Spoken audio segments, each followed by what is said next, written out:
Buenas tardes. Creo que pocos de nosotros no conocemos a Sergio Sinai. Eh, pero bueno, en pocas palabras, la presentación estaba en la placa esta, eh, en la placa de Gladiator. Y bueno, notable, querido amigo primero. Notable escritor, periodista, es columnista, filósofo, pensador, y lo tenemos aquí. Lo demás se va a desarrollar seguramente de una manera muy fluida, muy formal, como sucede en nuestras reuniones. Espero que la pasen muy bien y te entrego la pantalla, Sergio, de Sergio a Sergio. Muchas gracias, tocayo, y amigo también, querido. Buenas tardes a todos. Eh, Muchas gracias por abrirme nuevamente las puertas del living para compartir estos encuentros y poder aportar aquí algunas ideas para reflexionar juntos. El tema de hoy, efectivamente, como bien decía Sergio, es un tema, yo creo que convocante y movilizador para estos tiempos. Y habría que ver, lo sabrá cada uno de nosotros al final de este encuentro, cuáles son nuestras posibilidades de retomar, actualizar y, y darle una energía de hoy a estas ideas del estoicismo que nacieron allá 5 siglos antes de Cristo, ¿no? Allá y entonces, y que hoy han reaparecido, nunca se perdieron, pero han tomado una muy significativa fuerza en estos últimos años. Eh, según mi mirada, mi perspectiva, creo que esto ha sido particularmente enfático a partir de la pandemia hacia acá, ¿no? La pandemia nos tocó en muchos aspectos y nos hizo buscar recursos para vivir de otra manera, quizás, ¿no? Ya no solamente en lo que hace a la salud física, sino en cuanto a los vínculos, a la salud mental, a la forma de estar en el mundo.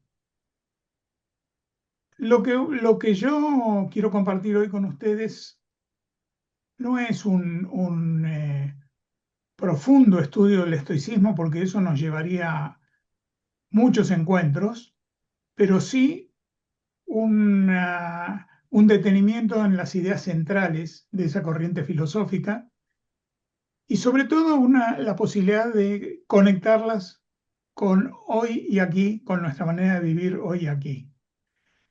A mí me gustaría empezar eh, este encuentro preguntándoles a ustedes, lo pueden responder si quieren, desmuteándose por un instante o ponerlo en el chat. La palabra estoico, qué les sugiere inmediatamente? No, no, ¿qué saben de la filosofía estoica? ¿Qué les dice el estoicismo como corriente filosófica? Sino la palabra estoico, que es una palabra que usamos bastante, más al margen de la filosofía, y que está presente en nuestro vocabulario desde hace mucho tiempo. Cuando decimos estoico, o cuando ustedes escuchan estoico, o cuando ustedes usan estoico, si es posible, en una palabra, ¿qué es lo que quieren decir? Así nos ponemos un poco en clima respecto de lo que tenemos en mente, respecto de lo que significa estoico. Si quieren irlo poniendo en el chat, vamos viendo. Si alguno quiere decirlo eh, de palabra, puede ser. Autocontrol. Estoico. Si decimos que una persona es estoica, ¿qué decimos? Que es sufrido. Sufrido. Ahí tenemos un Pero sinónimo. sí, pero también es fuerte Resiliente, y sereno, ¿no? Como resiliente, tranquilo. Sufrido, sereno, tranquilo. Vamos buscando sinónimos. En el chat, resiliente, Resiliente, Como que no se altera, inalterable. inalterable. Bien. Imperturbable. Imperturbable.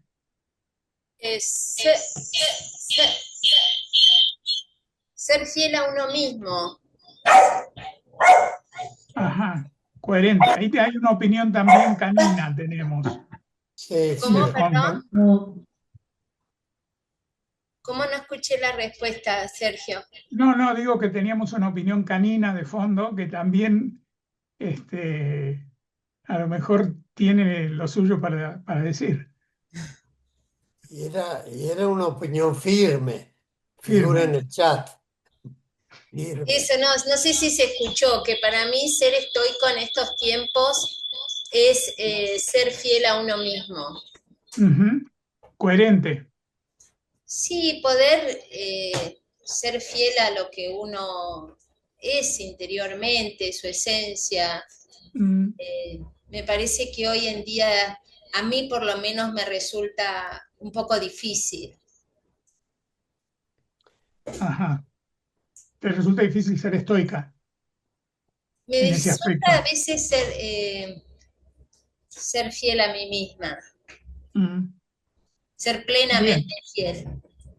Bueno, es interesante eso que decís porque algo al respecto va a aparecer a medida que avancemos hoy en este tema.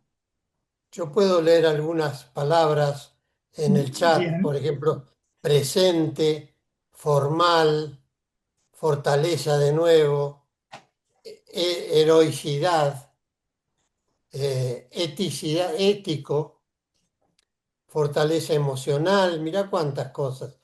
Ujú, Fuerte y sereno, imperturbable, autocontrol, que soporta el sufrimiento en forma imperturbable, virtud, fuerza, bueno, y muchas otras no quiero hacerles bien. Viste que no estaba. inflexible. No, Viste que, Sergio, que no estaba tan desenfocada la música de Gladiador, porque hay muchos de estos adjetivos que le adjudicamos a los estoicos, que es acá en esta lista, que bien le podrían caber a un gladiador, ¿no? Que este, tiene que ser fuerte, que tiene que ser resistente, que tiene que ser imperturbable, que tiene que ser... y se agregan otras cosas. Hay mucha tendencia también en general a ver en el estoicismo cierta como indiferencia a los aconteceres del mundo, digamos, como permanecer en una especie de, como ser un peñón, digamos, ¿no? Que permanece ahí imperturbable, a veces imperturbable, más que imperturbable, también indiferente. Pero vamos a ver cómo nace esto. Yo voy a compartir con ustedes algunas imágenes para que no tengan que quedar estoicamente prendidos a mi cara. Voy a compartir con ustedes algunas imágenes para ilustrar ideas, las ideas sobre el estoicismo. Y, y quiero empezar con estas. Eh, bueno, ahora veo, acá no me aparece.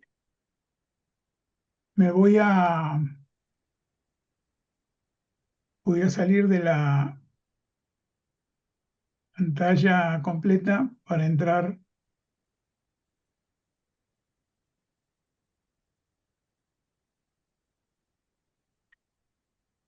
Vista.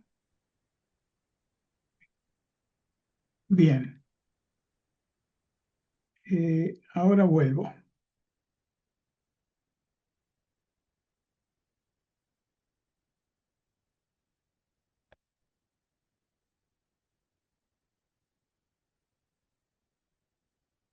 No sé si se está viendo o no, ¿no? ¿No? No, no es esto.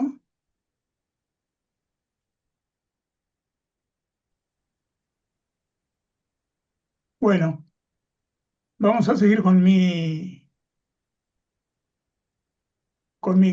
conmigo entonces. Eh, Bueno, lo que, lo, perdón, ¿sí? Sergio, fue una invitación a la práctica del estoicismo esto también. Sí, Porque la no, tecnología nos juega unas pasadas que hay que enfrentarlo de alguna manera. sí, sí, sí, viste, esto es lo que Jung llamaba las coincidencias significativas. Así es. Que es cuando dos cosas que aparentemente no tienen que ver entre sí ocurren y cuando ocurren lo que tienen es un significado que quizás no aparece ante nosotros claramente, pero están ahí. Están ahí. Bien, lo que quería, bueno, entonces sigo yo. El tema es el siguiente. Em, Entonces, perdón, Sergito, sí, si querés, sacarnos de pantalla entonces esto que estamos viendo. Así nos vemos las caras. ¿están Fíjate. viendo algo? Que yo Sí, no, estamos viendo un listado de... no, ahí va. Ahora, Ahora no, ahora lo vemos a Zenón. bien. Entonces esto es lo que yo quería mostrar. Genial. Eh, es esto. El estoicismo empezó con este señor, con Zenón de Sitio, que en realidad, Sitio es lo que hoy conocemos como, ¿lo están viendo o no? Sí, Ah, Sitio es lo que conocemos como Chipre hoy. Este señor ajá, no era un filósofo, no es un filósofo que creó una corriente filosófica, era un mercader, era un hombre que, como todos los griegos, desde siempre, era un hombre de comerciar mucho a través de islas y de los mares. Para Grecia el mar hoy sigue siendo fundamental a la hora de comerciar y a la hora de intercambiar mercaderías. Y lo era mucho más entonces. En uno de sus viajes, llevando las mercaderías que comerciaba, que eran diversas, no se especializaba en un solo tema, naufragó. Y ese naufragio significó que quedó en la ruina directamente y decidió abandonar esa actividad.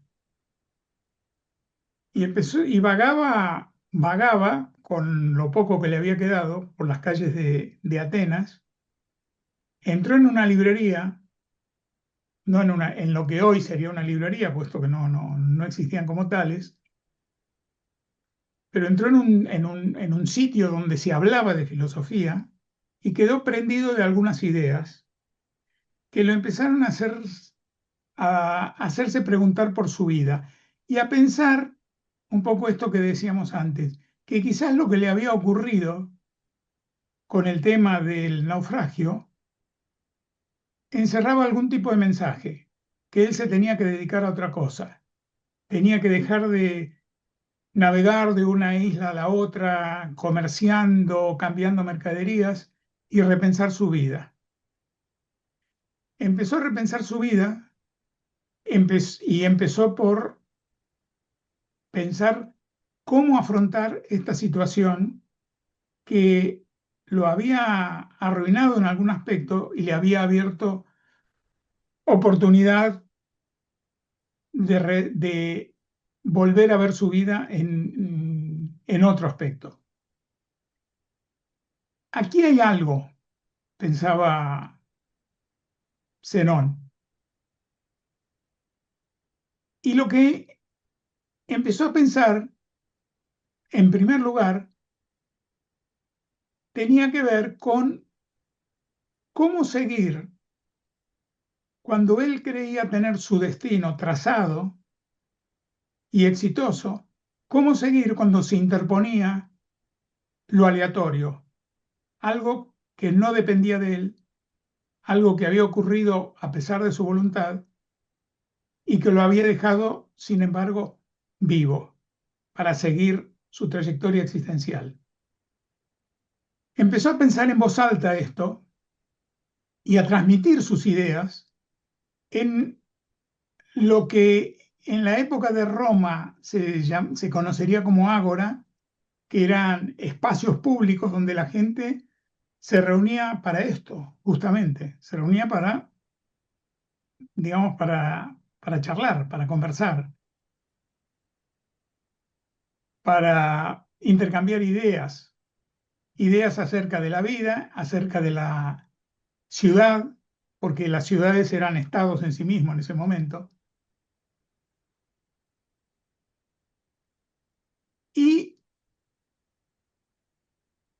en la época de Grecia, estos se llamaban stoa, lo que durante la era romana se llamaban ágora, en la época griega, inmediatamente anterior a los romanos, se llamaba stoa. Mucha gente se empezó a juntar en torno a Zenón y a escuchar a Zenón y a sus ideas sobre lo que iba pensando alrededor de la vida y de qué manera habría que vivir. Y a este grupo, que además se fue haciendo cada vez más creciente, de ahí viene el nombre de estoicos, de estoa. Se los conocía como los estoicos, porque se reunían en la estoa. Cuando estas ideas fueron cobrando más forma y se fueron convirtiendo de alguna manera en un cuerpo filosófico, eso tomó el nombre de estoicismo.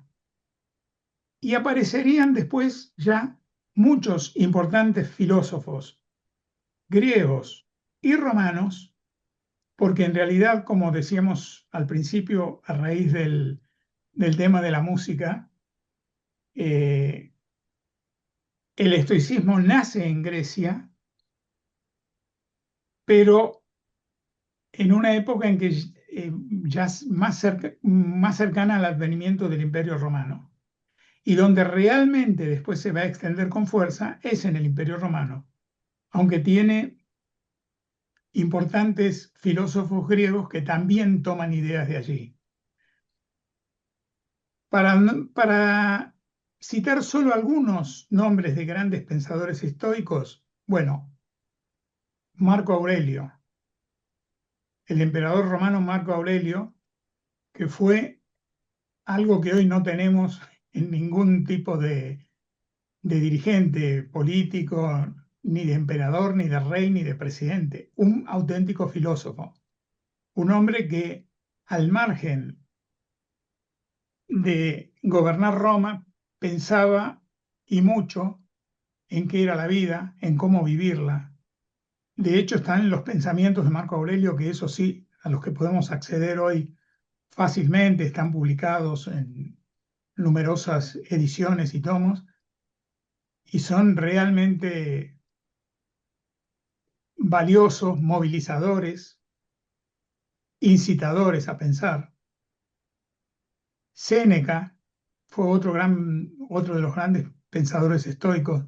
Epicteto, que así como Zenón era un mercader que accedió a la filosofía a partir de una desgracia, que se convirtió en gracia por obra del destino, Epicteto era un esclavo que fue liberado y a partir de su liberación lo que se propuso era aprender filosofía y se convirtió finalmente en uno de los grandes pensadores estoicos. Cicerón, que además de haber también gobernado en Roma, está considerado incluso al día de hoy como el más brillante orador de la historia, en cualquier idioma y en cualquier tiempo. Básicamente lo que los estoicos pensaban y por donde empieza un poco a sostenerse el estoicismo es en que la vida debe ser entendida a través de tres grandes vías. Una de esas vías es la física. ¿Qué significa la física?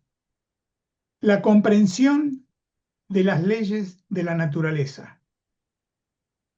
Los estoicos creían, sostenían y procuraban demostrar que todos los acontecimientos de la historia, de la vida, del presente que nos toca vivir, están determinados por un mecanismo de relojería prácticamente, aunque no existían los relojes mecánicos en esa época, por un mecanismo muy preciso de leyes de la naturaleza.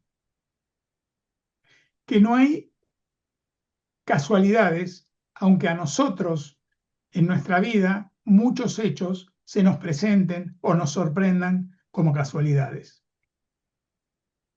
Entonces, ellos alentaban a el estudio de la física porque decían que eso era el estudio de las leyes de la naturaleza y que para estar en el mundo y vivir la vida había que comprender esas leyes y respetar esas leyes, no violentarlas.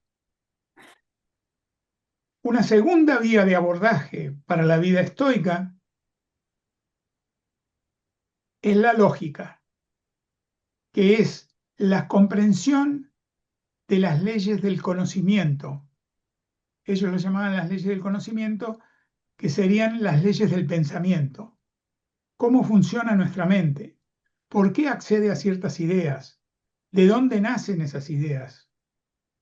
¿Cómo se relacionan, se vinculan unas con las otras? ¿Y cómo forman cuerpos de reflexión?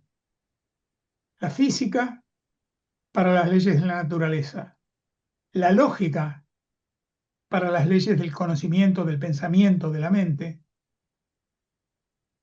y conociendo las leyes de la naturaleza y las leyes del pensamiento, decían los estoicos, nos encontramos entonces con la ética, que es el conocimiento de esos dos cuerpos de leyes, es lo que nos puede permitir en nuestras acciones decidir cómo actuar, si bien o si mal.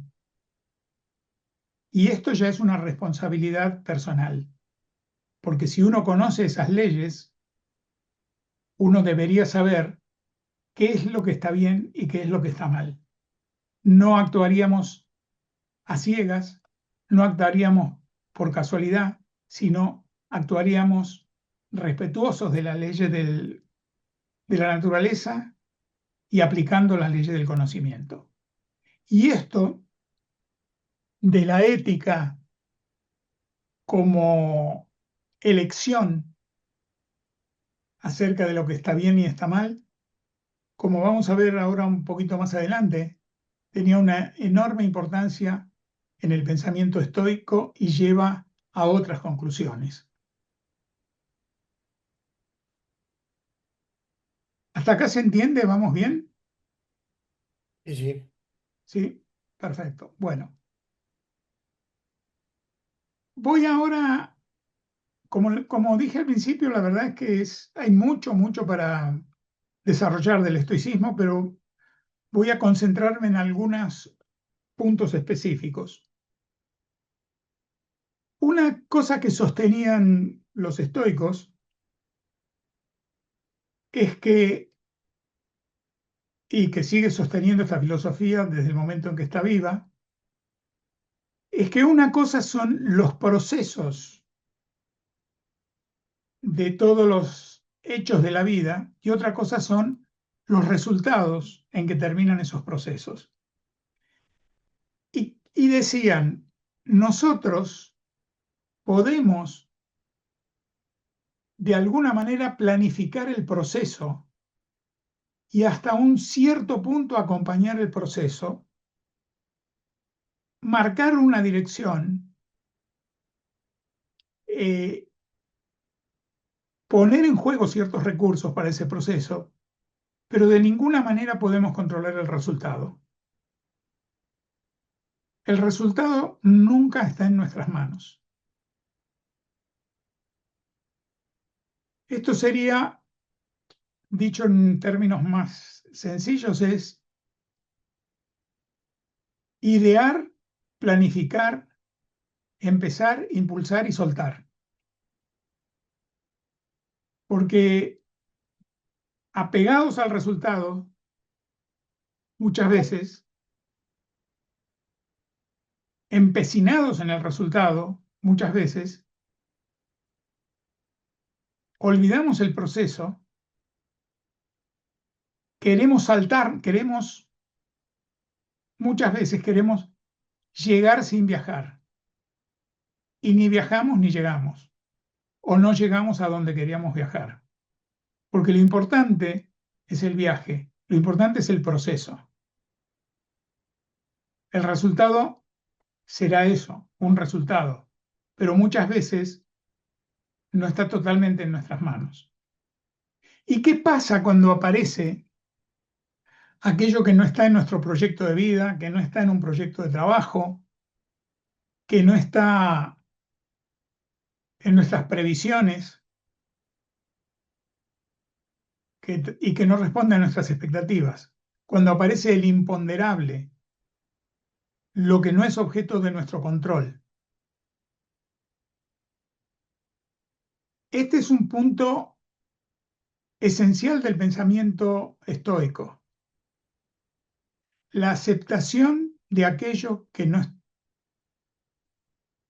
está bajo nuestro control. La aceptación de aquello que la vida nos pone en el menú sin que nosotros lo esperáramos.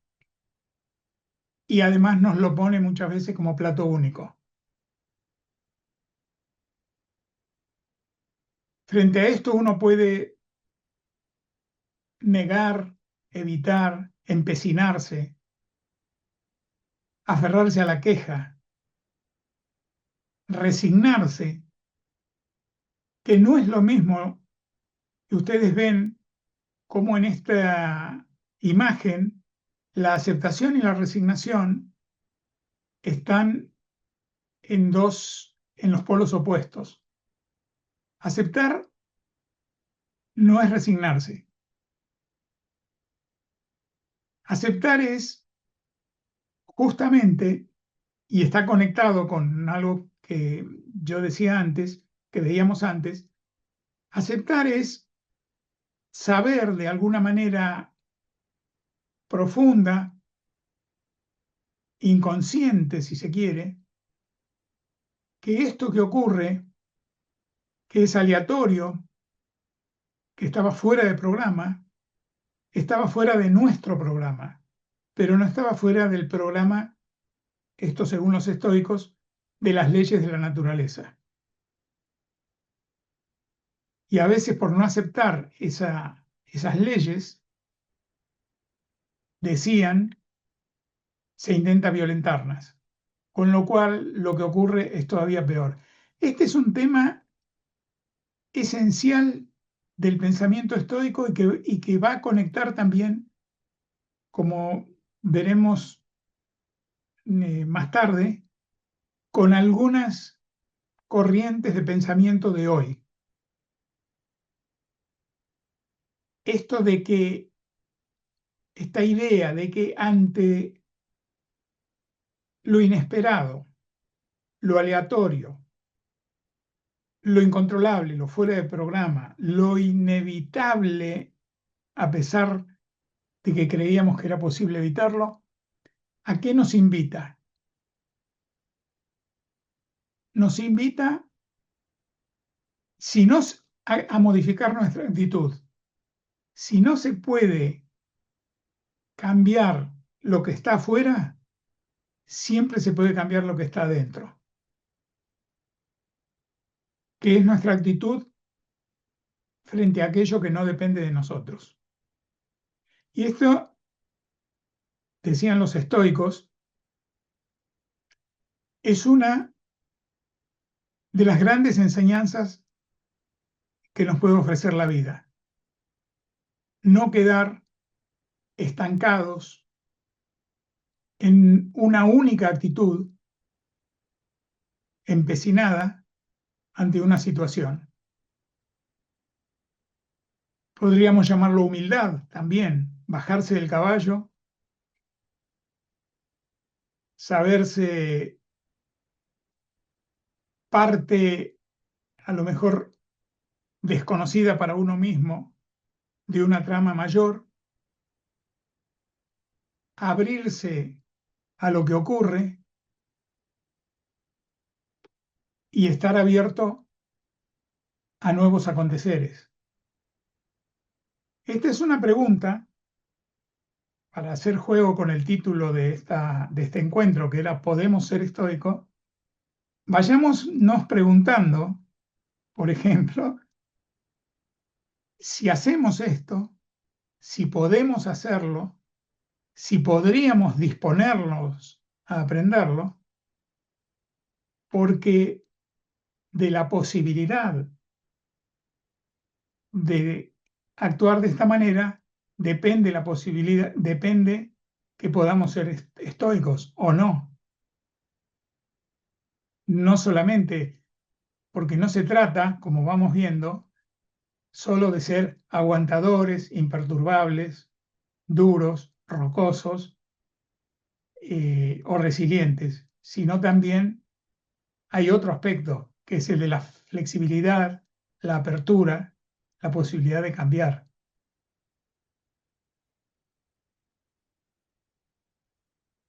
¿Qué querrá decir esta imagen? No había helados de este tipo en la época de los estoicos, pero nos puede ayudar hoy a entender algo que sostenían y algo que predicaban. Los estoicos predicaban que era necesario reconocer cuáles son nuestras necesidades y cuáles son nuestros deseos, para no quedar, primero, para no quedar enredados en una confusión y como producto de esa confusión, ser prisioneros de los deseos y olvidar las necesidades. Porque, por ejemplo, nosotros necesitamos alimentarnos. A lo mejor nuestro organismo en un determinado momento nos pide algo dulce, pero no nos pide necesariamente un helado. Para decirlo, para atenerme a la imagen y decirlo de una manera muy simple. Nuestro organismo nos puede pedir,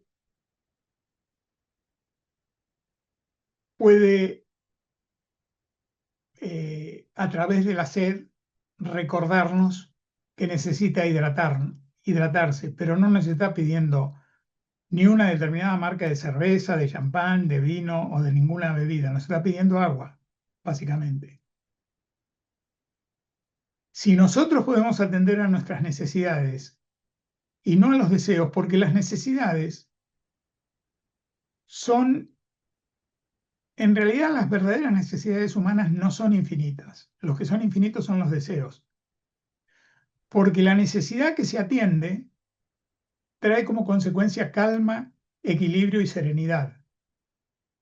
Si yo tenía hambre, no apetito, hambre, que es el modo en que el organismo pide alimento para sostener la vida, el apetito es otra cosa más refinada, digamos, más el apetito puede esperar, el hambre no. Si yo tengo hambre y atiendo mi hambre con alimento, que es lo que el hambre pide, va a haber calma y equilibrio. Si yo atiendo el pedido del deseo, una vez que ese pedido haya sido correspondido, va a aparecer un nuevo deseo. Y después un nuevo deseo y un nuevo deseo. Porque la función del deseo es desear. Entonces, a un deseo siempre le sigue otro. La función de la necesidad es equilibrar y restaurar el equilibrio. Es lo que se conoce como homeostasis. Mantener ese equilibrio inestable y permanente, que en definitiva es el ritmo de la vida. Porque cuando me alimente de verdad, no me voy a alimentar para siempre, me voy a alimentar para un tramo del camino y después voy a necesitar alimentarme de nuevo.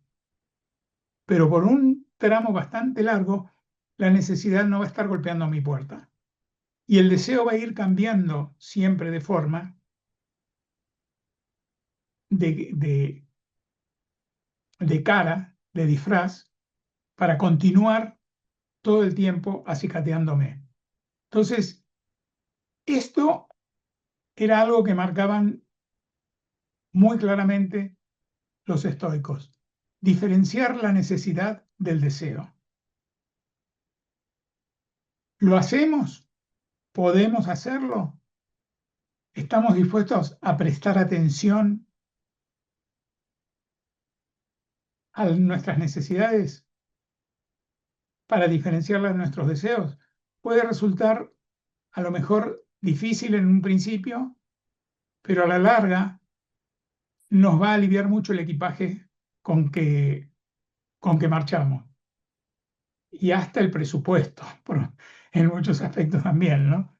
Si lo queremos ver desde lo que llamamos lo que necesitamos para vivir. A veces lo que necesitamos para vivir es mucho menos costoso de lo que solemos creer. Ahora bien, poder diferenciar las necesidades de los deseos es todo un trabajo. Aprender a necesitar es todo un trabajo y es un trabajo importante en la vida. Porque aprender a necesitar también es importante para aprender a buscar lo que uno necesita e incluso para aprender a pedir. Porque si no sabemos necesitar, muchas veces no vamos a saber pedir, vamos a pedir mal, vamos a pedir donde no hay. O como decía una profesora mía, vamos a entrar alguna vez a pedir medialunas en una ferretería y nos van a mirar como locos.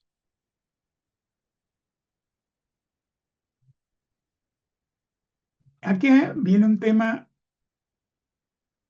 esencial en aquel entonces y en todos los tiempos, que los estoicos marcaban mucho. Somos responsables de nuestras acciones.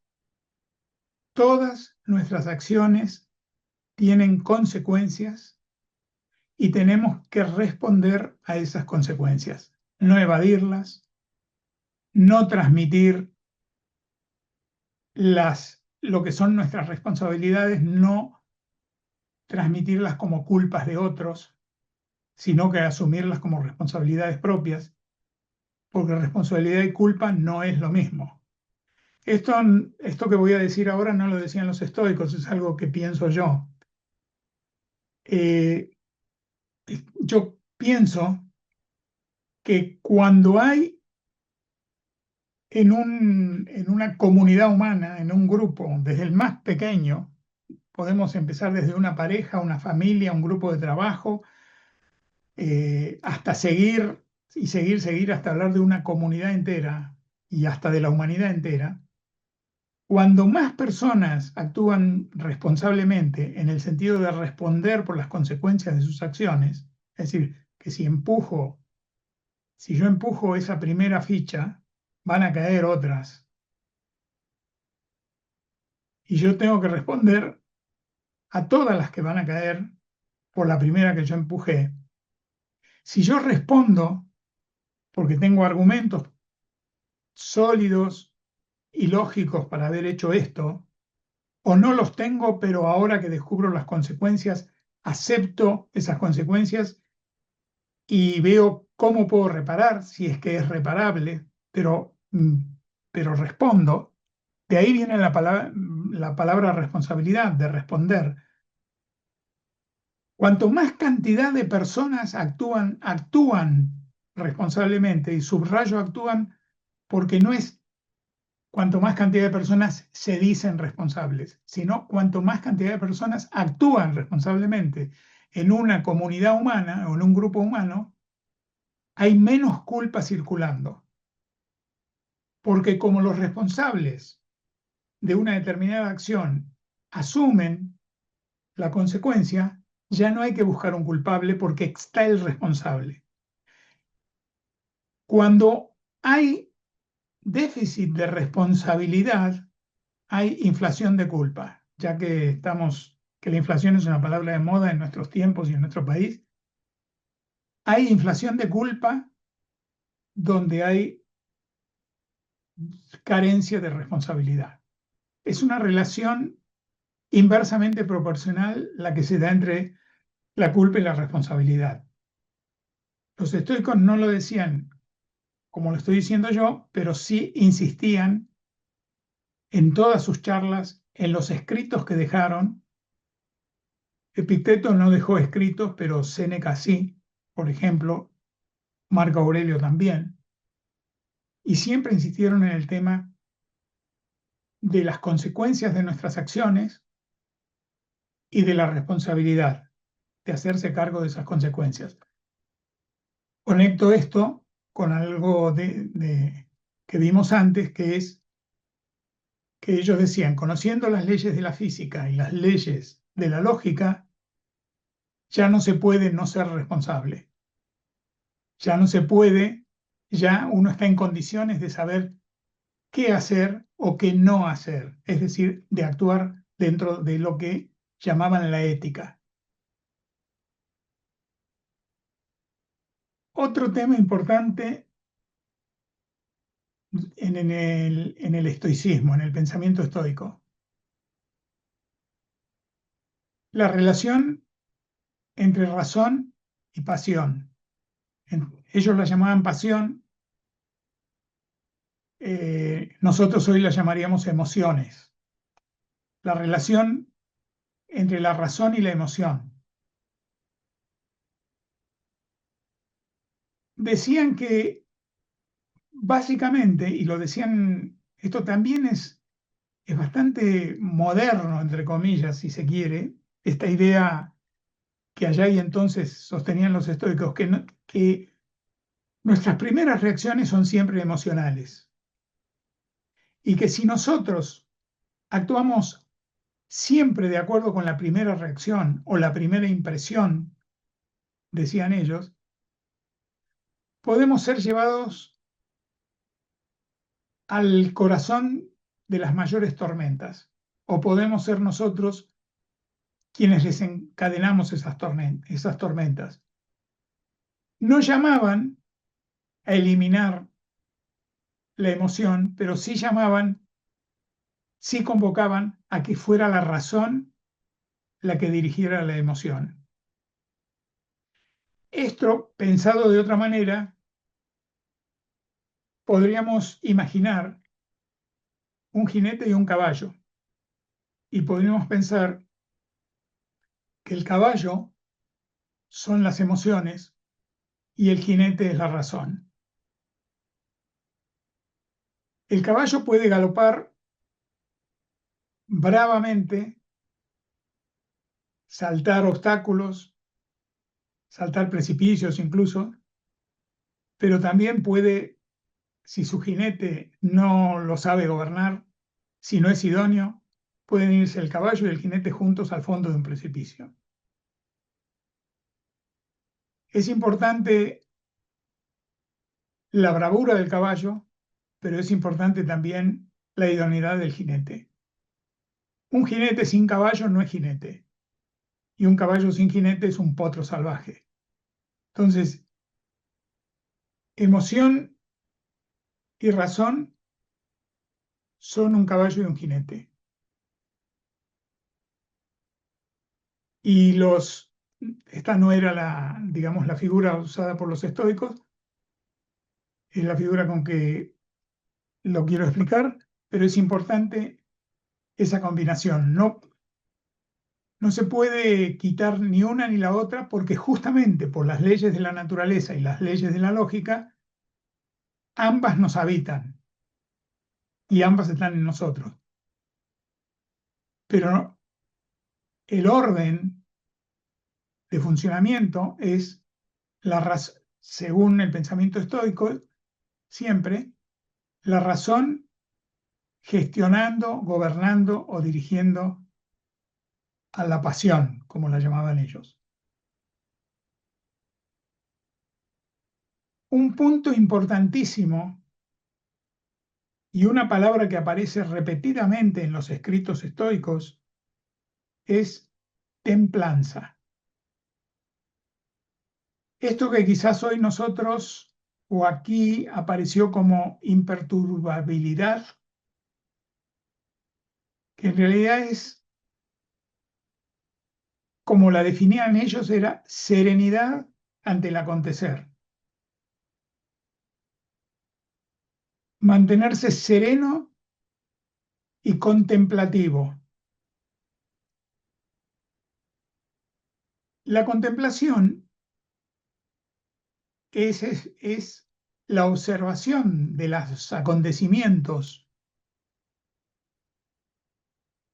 que ocurren a nuestro alrededor o que nos involucran sin interpretación. Bueno, el concepto de interpretación no existía en aquella época.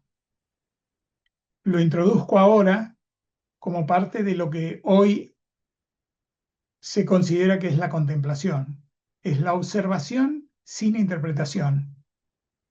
Y esto es un tremendo desafío para nosotros hoy si queremos responder a la pregunta si podemos vivir como estoicos, que no es vivir en una choza, no es vivir afuera del mundo, no es vivir pobremente, no es vivir sufriendo, sino que es vivir en un punto de equilibrio psíquico, espiritual,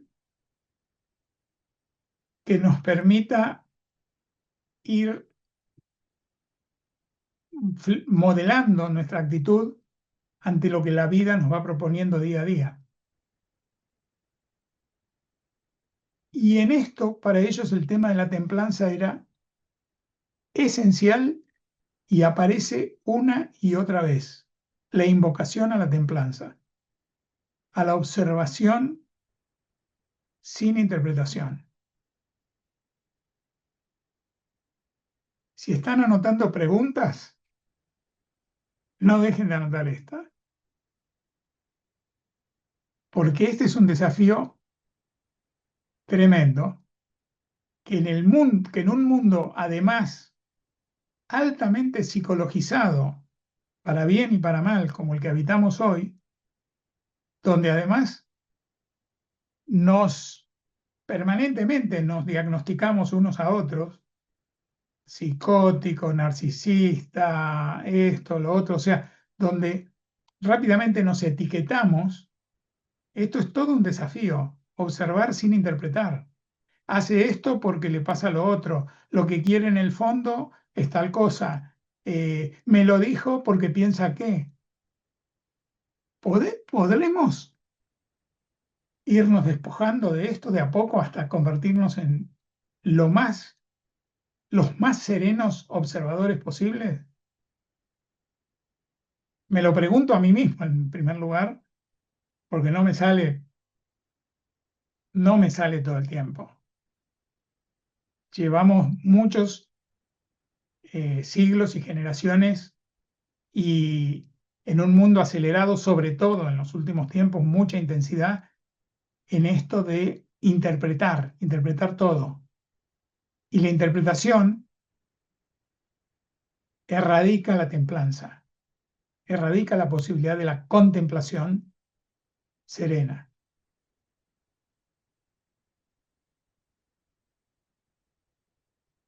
Un tema esencial en el pensamiento estoico es tener en claro cuáles son tus principios, cuáles son tus valores, cuáles son, en esa época no se les llamaban ni principios ni valores, en todos los textos de los filósofos estoicos y de otras corrientes de la filosofía griega, de la antigua filosofía griega, no aparecen las palabras valores o la palabra principios, pero sí aparecen las palabras virtudes, que es lo que hoy conocemos como valores o como principios. Entonces lo que decían era, lo que invocaban era vivir, primero conocer cuáles son nuestras virtudes, nuestros valores, aquellos valores o principios que no estamos dispuestos a negociar, que son innegociables y que son nuestras herramientas para vivir, para construir una determinada vida en el mundo y para guiar nuestras acciones. Y segundo, lo que decían era no recitarlos solamente. Esto también pensadores de hoy lo van a volver a decir. Los valores no se declaman, los valores se viven. Uno puede hacer una gran declamación de valores, puede hacer grandes discursos sobre los valores, pero los valores solamente se pueden vivir y solamente se pueden transmitir, si uno quiere educar en valores, por ejemplo, a través de la vivencia. No hay otra forma. Todo lo demás es discurso sobre valores, pero no es experimentación y vivencia de valores. Entonces decía, tener en claro cuáles son tus virtudes, como las llamaban ellos, y vivir de acuerdo con ellas. Tampoco son infinitas, pero son importantes. El reconocimiento, la gratitud, la lealtad, el respeto, la tolerancia, la aceptación, la solidaridad.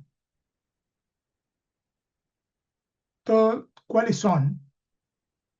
Y de todos ellos, ¿cuáles aún en la peor de todas las circunstancias, en la más extrema de todas las circunstancias, no son negociables y no renunciaríamos a ello?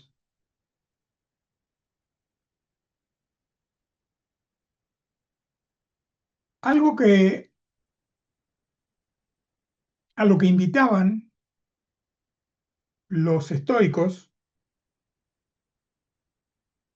era hacer un balance diario de la forma de vivir que ellos proponían. Y esto, sobre todo, está en los escritos de Séneca. No cerrar el día sin hacerse este tipo de preguntas. ¿Qué es lo que aprendí hoy? Viviendo como he vivido. No como he vivido toda mi vida, sino como he vivido el día de hoy. ¿En qué mejoré? No en un largo plazo, no en el último año, no desde que empecé a hacer tal cosa o tal otra o que dejé de hacer tal cosa o tal otra, no. ¿En qué mejoré hoy, de acuerdo a cómo viví hoy. ¿A quién beneficié en el día de hoy?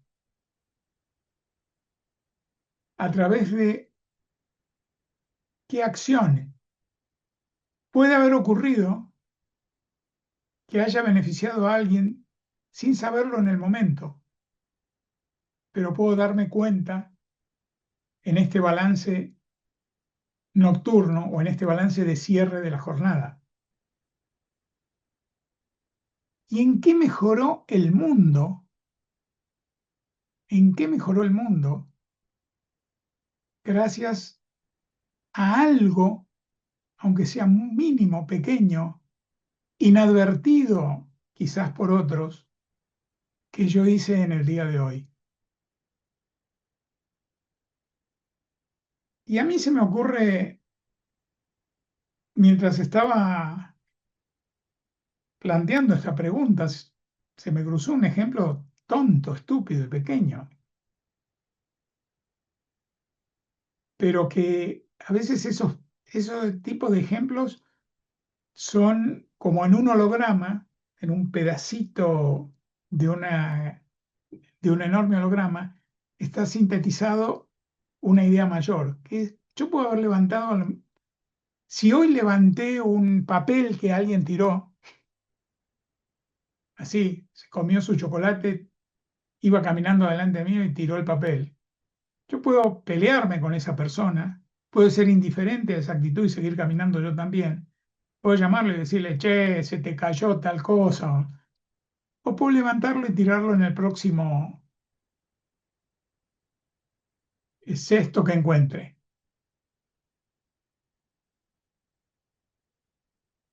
Esa pequeña acción seguramente dejó la calle un poquitito menos sucia. Y como la calle en realidad es parte de la ciudad, y la ciudad es la casa de todos los que la habitamos, no es que nuestro hogar es solamente las cuatro paredes a las que llegamos al final del día o de los que salimos al comienzo del día. Eso es la parte más íntima de nuestro hogar, pero nuestro hogar es la ciudad y si voy más allá, digo, nuestro hogar es el planeta. Pero no se trata solamente de levantar un papel, puede haber hecho otras cosas que a lo mejor mejoraron un poquitito la vida de alguien. En mi trabajo, en la calle, en un medio de transporte, en donde fuera, una acción, una actitud. Cualquier cosa que haya mejorado un poco el entorno en que vivimos, un poco. Y generalmente, como decía Viktor Frankl, el autor del Hombre en busca de sentido, él cuando hablaba del sentido de la vida, decía que en realidad el sentido no es algo abstracto, que el sentido encarna y el sentido de nuestra vida se va a reflejar siempre en algo que hacemos por otro. Se necesita de otro para que nuestra vida tenga sentido o para que el sentido de nuestra vida encuentre una encarnación que nos trascienda, que vaya más allá de nosotros. Entonces son pequeños actos en el acto de vivir, en el hecho de vivir y de convivir,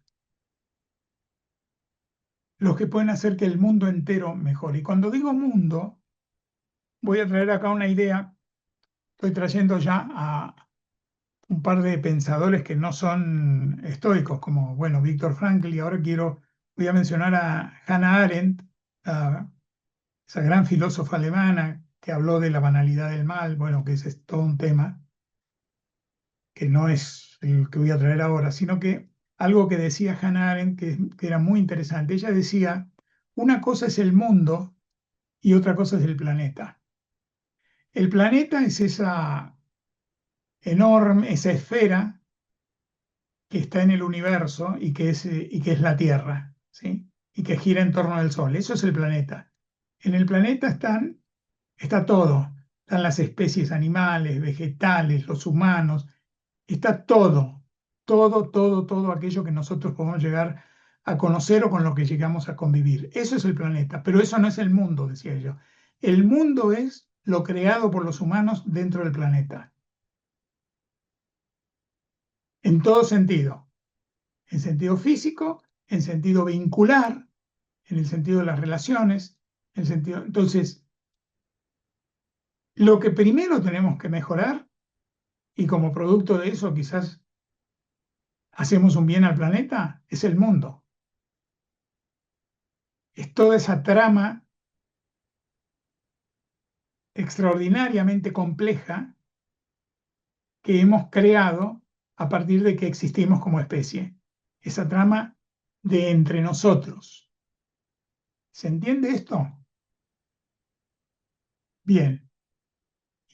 Entonces, ¿en qué mejoró el mundo? Porque mejorar el mundo quiere decir que el mundo mejora a través de algo que le hace bien a alguien. Y eso mejora el mundo. Bien, estos son los 4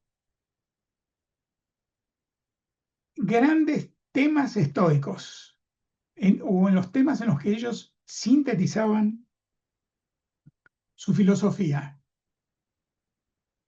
Las cuestiones con las que había que vivir, según decían. Sabiduría, coraje, justicia y ahora lo llamamos autocontrol, ellos lo llamaban autodisciplina. Sabiduría es el conocimiento de las leyes de la naturaleza, las leyes del pensamiento y las acciones concordantes con el conocimiento de esas leyes. Quien actúa en concordancia con esas leyes porque las estudió, las aprendió y las conoció, es sabio. Coraje, porque la vida permanentemente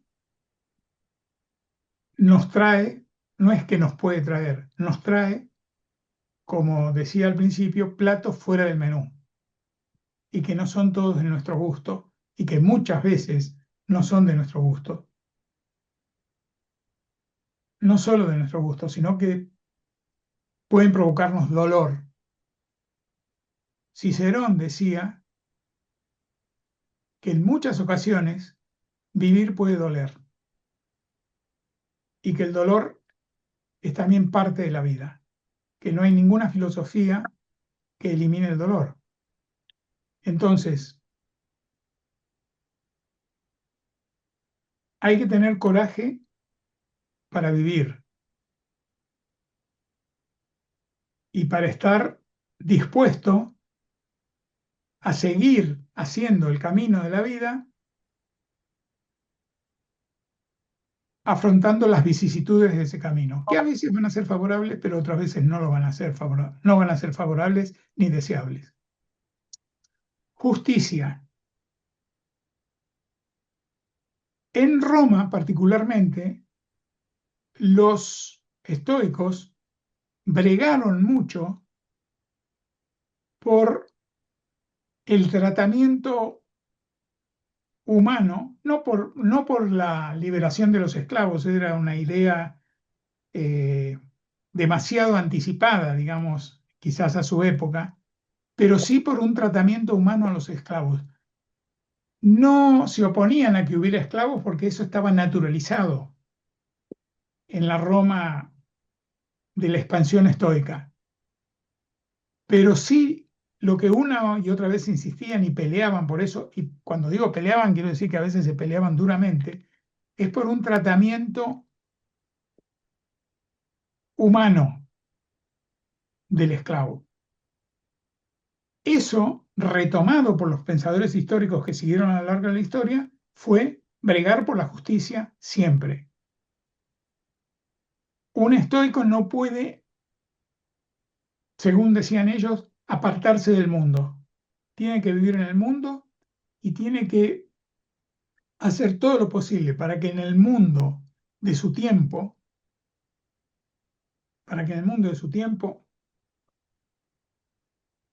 y del lugar en el que habita haya justicia. El concepto de justicia puede ser universal y puede ser intemporal en muchos aspectos y puede ajustarse a los tiempos y las culturas en otros, pero siempre tiene que ver con el respeto de la dignidad del otro. Siempre. Donde ese respeto se pierde, donde la dignidad del otro, del prójimo, se evapora, deja de haber justicia. Y la autodisciplina tenía que ver con el aprender a poner el acento en la razón frente a la emoción, sin eliminar la emoción, en tener la capacidad de mirar, de contemplar sin interpretar y de permanecer en el mundo y continuar adelante con el propio plan de vida, más allá de las contingencias que la vida propusiera, sin enloquecerse, digamos, en términos de hoy, cuando las cosas no son así. El estoicismo, Quiero conectar, ahora sí, a compartir con ustedes una conexión personal que el estoicismo me provocó con pensadores de otras épocas, dos de ellos contemporáneos. Uno de ellos es Viktor Frankl, a la izquierda, en la imagen de la izquierda. Frankl tomó ideas del estoicismo, es bastante conocida porque está repetida en su obra y está repetida en frases que se han tomado de él, aquello de que si no podemos cambiar lo que nos ocurre, siempre podemos cambiar nuestra actitud ante aquello que nos ocurre y que no está bajo nuestro control. Esto es un pensamiento estoico que Frankl ha desarrollado en su obra y ha desarrollado en su vida, porque Viktor Frankl estuvo durante 4 años en diferentes campos de concentración en los que perdió a toda su familia, empezando por su mujer, sus padres, hermanos, y se preguntó, cuando veía que otros prisioneros de esos campos de concentración se dejaban morir, se resignaban a lo peor, él se preguntaba, ¿para qué le había tocado a él vivir esto? Y no se podía quitar de la cabeza que él estaba ahí para algo. Se respondió que él estaba ahí para contar lo que estaba ocurriendo y para que a través de su relato contribuir a que esto no se repitiera, se conociera y no se repitiera. Escribió ese libro inmortal y ese libro que yo siempre digo que debería ser de lectura obligatoria para todos, a todas las edades y para orientarnos en la vida, ese libro que se llama El hombre en busca de sentido, lo escribió en pedacitos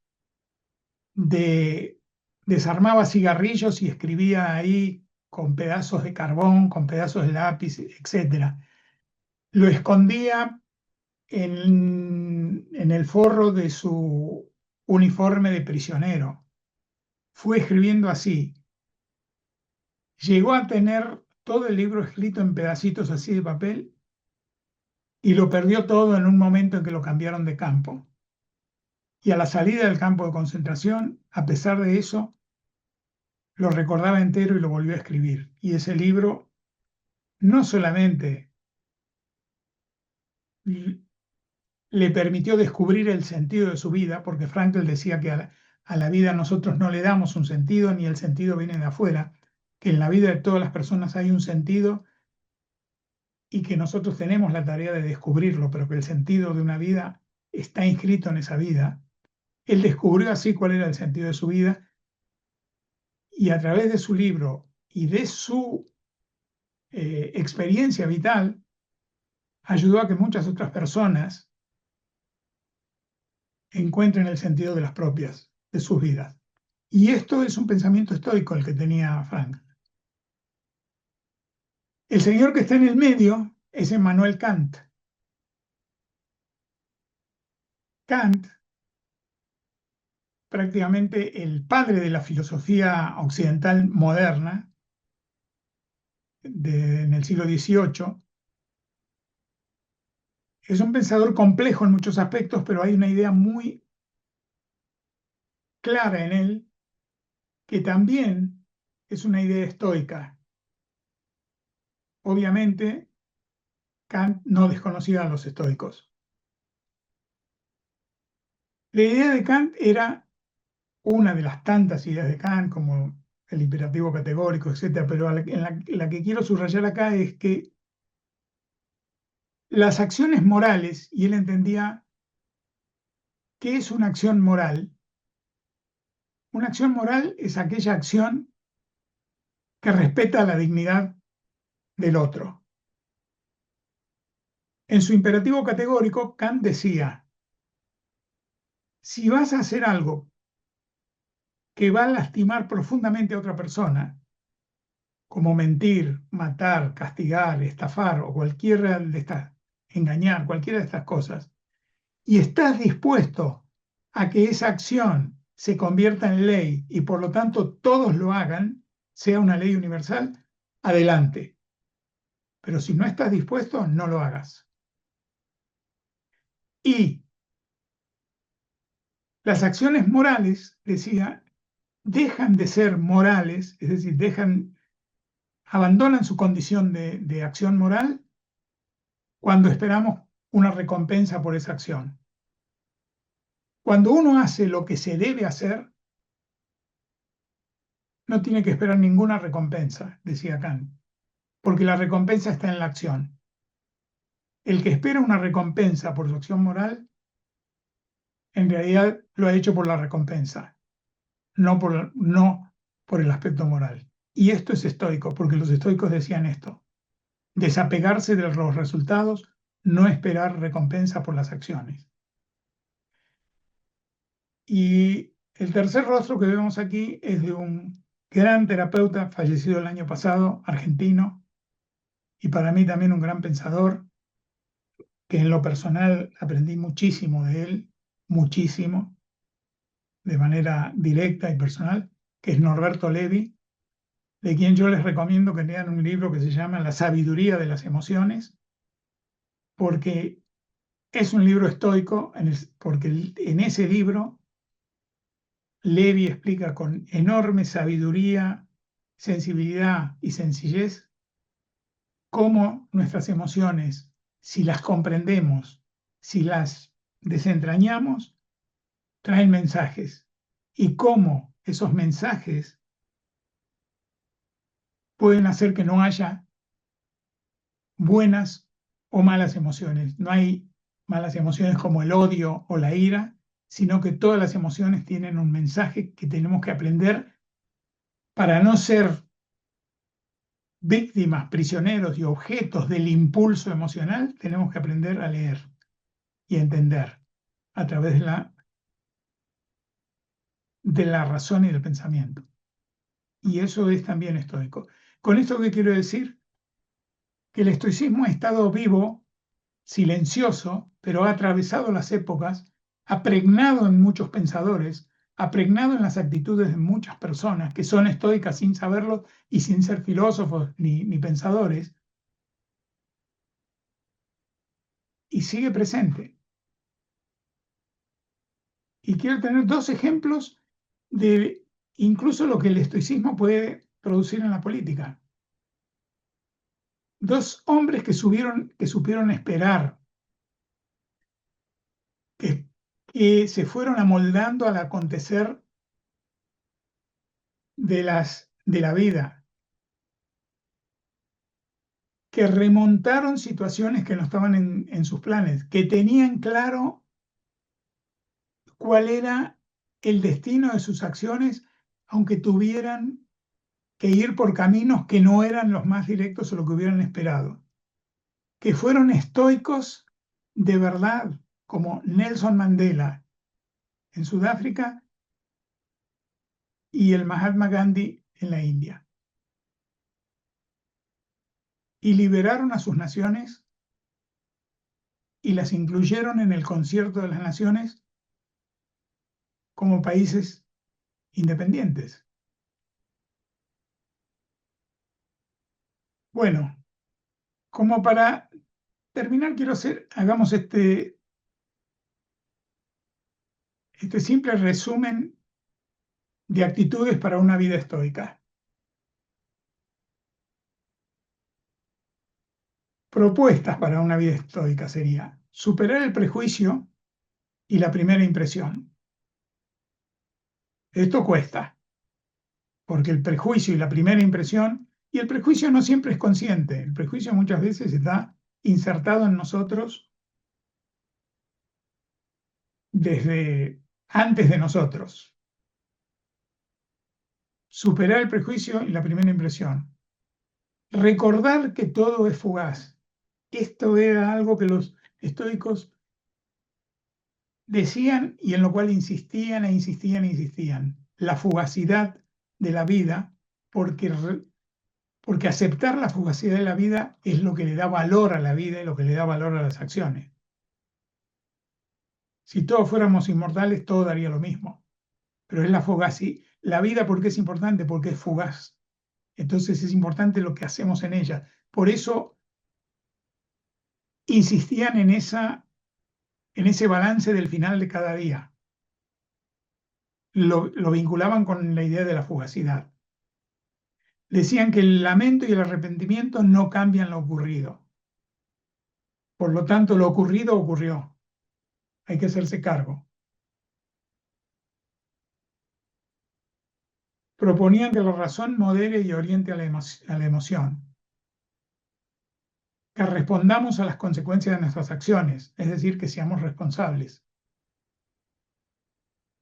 Que hagamos lo que hay que hacer siempre, de acuerdo con lo que está bien, y desapegarse del resultado, que no lo hagamos para que nos feliciten, para que nos recompensen, que lo hagamos porque es lo que hay que hacer. Que tengamos paciencia ante los acontecimientos de la vida, no reaccionar de inmediato y por impulso, decían. Que aprendamos a soltar lo que no depende de nosotros, que no nos propongamos controlarlo todo, que sepamos con quién estamos y para qué estamos, con quién estamos. Esto de los estoicos, de Frankl y de tantos pensadores, ante lo que no depende de mí, poner el acento en lo que sí depende de mí, mi actitud. Frankl lo llamaba esto la libertad última. Me pueden quitar todas las libertades, pero no me pueden quitar nunca la libertad de decidir mi actitud ante una situación en la que nada depende de mí. Y no hablar sin saber. No juzgar sin conocer. Quiero terminar con dos ideas de dos pensadores estoicos. Uno es Marco Aurelio: si no es correcto, no lo hagas; si no es verdad, no lo digas. Y el otro, Séneca, que creo que resume toda la filosofía estoica. Si no sabes hacia dónde se dirige tu barco, ningún viento te será favorable. y la culpa nunca va a ser del viento, ni del barco, ni del mar, ni de nadie. La culpa no va a ser de nadie, va a haber un responsable, porque donde hay responsable no hay culpable. Entonces, dirigir el barco muniéndose de las herramientas que nos permitan navegar bien por la vida. Bueno, no sé, veo que están despiertos, eso es importante. Y espero que mientras me escuchaban y veían estas imágenes, hayan podido tomar nota, hayan podido hacerse preguntas derivadas de eso. Y si se pueden quedar con preguntas, yo siempre digo que las preguntas abren horizontes enormes. Si se pueden quedar con preguntas acerca de si lo estoy haciendo, si me es posible, o con algunas intenciones, como me propondré ir en esa dirección. Bueno, creo que este encuentro para todos nosotros, a todos nosotros nos habrá hecho bien, y si nos hizo un poquito bien, a mí sí, porque para mí poder transmitir lo aprendido o lo vivido siempre, siempre me hace bien, porque pienso que a alguien le va a resonar. Bueno, creo que el mundo al final de este día estará un poquitito mejor. Y bueno, escucho también si hay algo que no quedó claro, alguna pregunta para hacer, algún aporte, alguna experiencia estoica que realmente quieran compartir.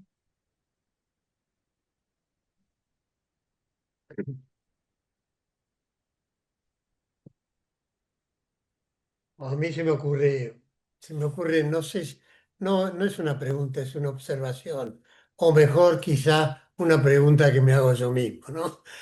Escuchando esto, todo esto que se desarrolló tan profundo, que parece que es tan claro o parece tan claro. Me pregunto, ¿qué pasó con la esencia humana que, que dejó de lado voy a decir, este manualito, este manual chiquito de 10 renglones y para llegar a esta locura, a esta confusión, a esta velocidad?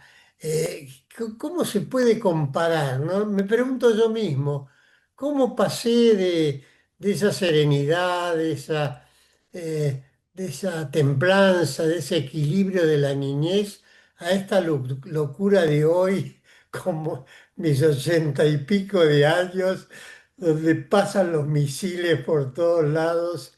Y lo peor de todo es que no los dejo pasar, sino que los quiero aferrar, los quiero controlar. Bueno, transmito lo que realmente siento, no es una pregunta. ¿Qué pasó? No, sí, sí, pero es una pregunta filosófica. Por ahí no es una pregunta personal, digamos, pero sí es una pregunta eh, filosófica, porque en realidad, esto ya excede quizás el tema del estoicismo en sí, pero a mí me parece que ha habido que los hombres, esto lo dijo Eric Fromm, ¿no? Que tiene un libro que se llama Y seréis como dioses, que hubo esto, se ha ido insertando en el inconsciente colectivo de la humanidad la creencia de que efectivamente somos los dioses de la creación, que podemos, o sea, y sí hay algo acá opuesto a lo estoico, que es el no respeto a las leyes de la naturaleza. Y cuando digo leyes de la naturaleza, incluyamos, el creyente puede pensarlo como leyes divinas, el no creyente puede pensarlo como leyes del funcionamiento de la naturaleza. En cualquiera de los dos casos, me parece que en el inconsciente colectivo se instaló la idea de que nosotros en realidad estamos por arriba de esas leyes, sean divinas o sean de la naturaleza en sí, y de que podemos eh, olvidarlas, traspasarlas, modificarlas. Eh, hemos creado herramientas en esa dirección, la tecnología, digamos, obviamente que la tecnología en muchos aspectos, desde el fuego en adelante, mejoró en muchos aspectos la vida humana, pero también esta creencia de que podemos todo y de que no hay límites para nada, eh, nos llevó a la convicción de que podemos hacer cualquier cosa. Y cualquier cosa es lo que se está haciendo hoy. Otra cosa que ha ocurrido, pienso yo, es que para sobrevivir como especie tuvimos que ser los humanos en un comienzo muy solidarios, porque éramos muy frágiles, quizás los más frágiles de todos, digamos, ¿no? En el fondo creo que lo seguimos siendo, creemos que no. Esa fragilidad frente a la inmensidad de lo creado nos llevó a, a la búsqueda de la convivencia, de la solidaridad, de la cooperación, hasta un punto de la evolución en el cual es como si se hubiera pensado, bueno, ya está, ya sobrevivimos, ya no vamos a desaparecer. Ahora, cada uno por su lado. Hasta acá era todos juntos para el mismo lado para sobrevivir. De acá en adelante, cada uno por su lado. Y cada uno por su lado es la ley del más fuerte. Creo que la ley del más fuerte hoy tiene una vigencia aterradora en cierto sentido. Lo estamos viendo todos los días. Pero lo estamos viendo todos los días en lo más pequeño, a lo mejor de lo cotidiano, de la ciudad en que vivimos o de sus alrededores o del país y en el mundo. Ahora, a pesar de nuestra fragilidad, también somos en cierto modo, creo que junto con, no sé, con las hormigas, las cucarachas, los más, paradójicamente, los más resistentes también. Estamos en todos los climas, en todos los tiempos, y, y creo que hay un instinto de conservación que aparece, que también nos lleva a veces a regresar desde puntos extremos, pero no a todos y no juntos, a algunos. Yo siempre creo que si todavía existimos al día de hoy, es porque siempre ha habido un grupo de estoicos, llamémoslo así, ya que estamos hoy aquí hablando de ese tema, que mantuvieron encendida una fogata en un bosque oscuro y tormentoso durante toda la noche, mientras era un pequeño grupo en relación con la gran cantidad de perdidos que andaban en medio de la oscuridad, chocando entre sí o cayendo en pozos, ¿verdad? Pero mantenían y mantenían y mantenían encendida esa fogata durante toda la larga y tormentosa noche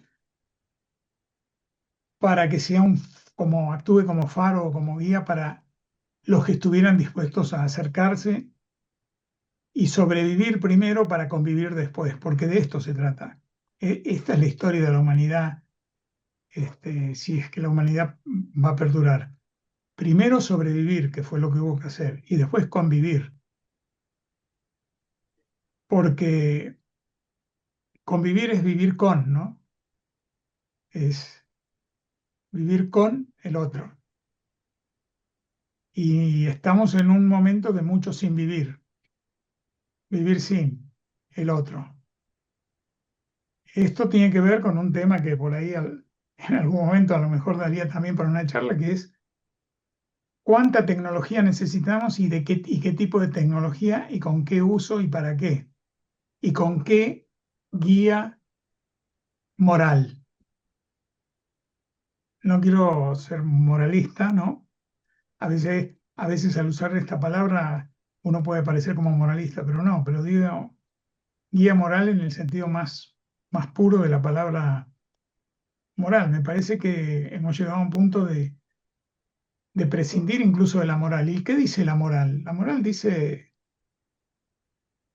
es muy sencillo. Hay un pensador que se llamaba, murió, que también estuvo en un campo de concentración, era lituano, Emmanuel Levinas, que pensó mucho en lo que él decía la ética del otro, ¿no? Que él decía, los, si ustedes buscan libros de Levinas son complejísimos.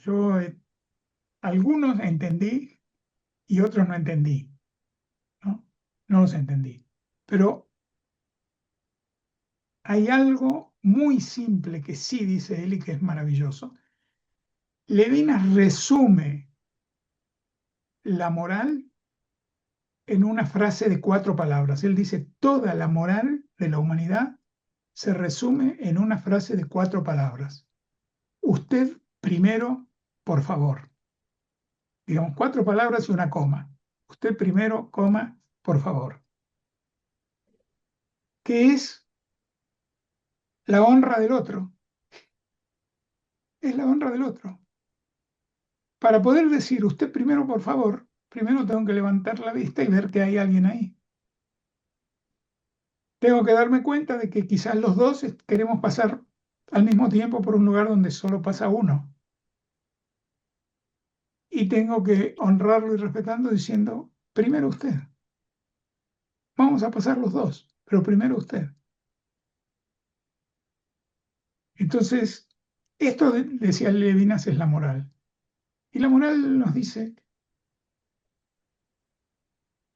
siempre es respecto del otro, que sí y que no.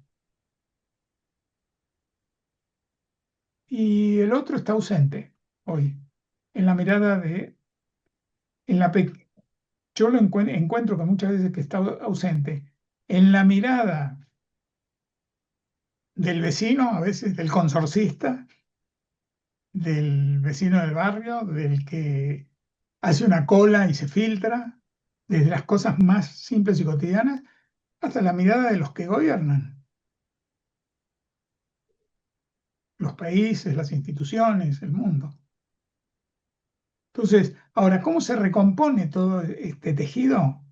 Este tejido destejido. Yo pienso que las cosas nunca se arreglan desde lo grande a lo pequeño, se arreglan desde lo pequeño a lo grande. Como se teje, ¿no? Yo no sé tejer, pero bueno, he visto a mi madre, he visto a tías, veo a mujeres tejer. Y nunca está el suéter primero y el tejido después. Empieza desde un ovillo, desde un punto, 2 puntos, 3 puntos, de pronto aparece un suéter. ¿Cómo? ¿Cómo se recompone esto? Tejiendo punto por punto. ¿Y qué puntos? Nosotros. Tejiéndonos entre nosotros en nuestra vida cotidiana, nuestros encuentros, nuestro trabajo, nuestras reuniones, nuestra manera de estar en el mundo.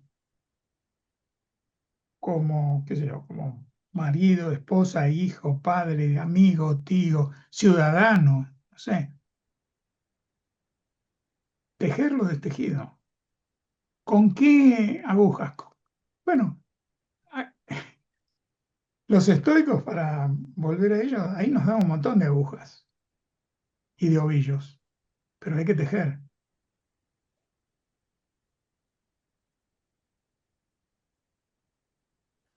Bueno, es un toque de esperanza, sin duda. que nos- Y si anotaron preguntas o si hicieron preguntas, en las respuestas hay puntitos. En las respuestas hay puntitos. Así es. Bueno, muchísimas gracias, Sergio. Gracias a todos. Una vez más, gracias, Sergio, por compartir con nosotros.